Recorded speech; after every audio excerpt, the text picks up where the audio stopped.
Assalamualaikum warahmatullahi wabarakatuh. Sampurasun. Nepangkeun wasta abdi Elsa Bunga Afniansyah di kelas 12 IPA 2. Dina video ieu abdi bade ngaresensi hiji buku anu judulna Serat Sarwa Satwa.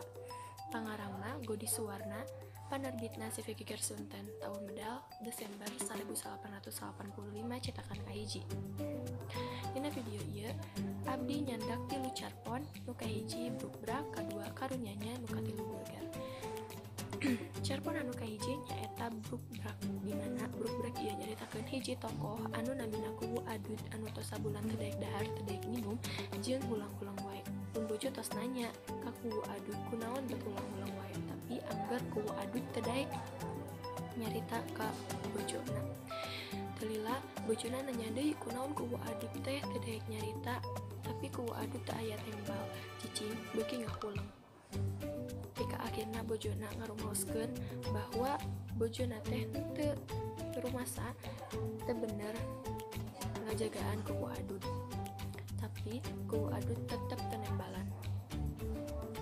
Tika akhirna Kuwu Adud ngarasa bahwa manehna teh ngagaduhan penyakit kanker kulantaran awakna teh muriangan wae geus sabulan ieu teh hareeng teu geunah rarasaan.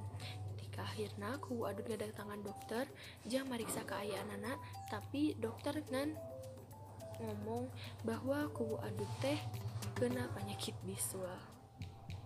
Amanatna nyaeta urang sadayana kedah terbuka ka jalmi-jalmi anu aya di sakuliling urang.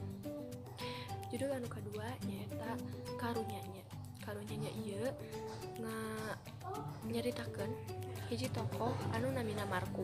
Markum ieu tokoh anu teu dipikaresep ku masyarakat di desana.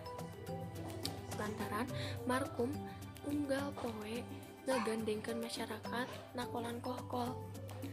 Tapi maksud Markum mah nakolan kohkol teh ameh masyarakat anu aya di sakitarna teh sadar ku kawajibanna.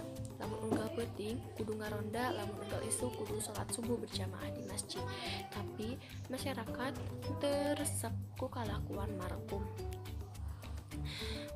Dina hiji harita Markum ngadatangan ka kepala desa nganyadarkeun kepala desa anu teu ngajalankeun tugasna, teu ngajalankeun tanggung jawabna oge. Tapi kepala desa teu nembalan ka Markum. Dina hiji harita aya beja, Markum ngadadak siwah, akhirna dibelok. Amanat dina ieu carita nyaeta urang sadayana kedah inget kana kewajiban sarta tanggung jawab urang, boh eta pajabat desa, pajabat negara, atau tanggung jawab kana tugas diri urang sorangan. Tokoh anu katilu nyaeta Gurgar. Gurgar nyaritakeun hiji tokoh kabayan anu kasohor pikaseurieun, tapi anu asalna parasea oge lamun datang kabayan teu jadi paraseana, sakitu kasohor pikaseurieunana.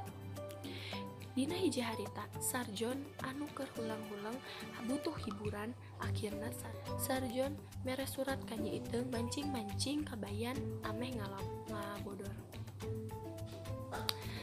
Isi suratna nyaeta kieu, Nyi Iteung ku abdi ditungguan diburuan. Surat eta kabaca ku kabayan, akhirna kabayan ngambek ka Sarjon, tapi Sarjon keukeuh nganggap eta ngabodor. Padahal kabayan teh beres ambekan tapi ka diudag-udag Sarjona, tapi keukeuh Sarjon nganggap eta ngabodor. Tika akhirna masyarakat mineng pisan mancing-mancing emosi kabayan ameh ngabodor. Ambekna kabayan katingali di masyarakat bahwa manehna teh keur ngabodor, tapi teu lila kabayan nyumput dina luhur para. Masyarakat neangan kamana kabayan, desa teh asa ti iseun teu aya kabayan mah. Tika akhirna aya anu mendakan kabayan dina luhur para dipaksa ditita turun, terus dititah ngabodor deui. Tapi kabayan alim ngabodor deui.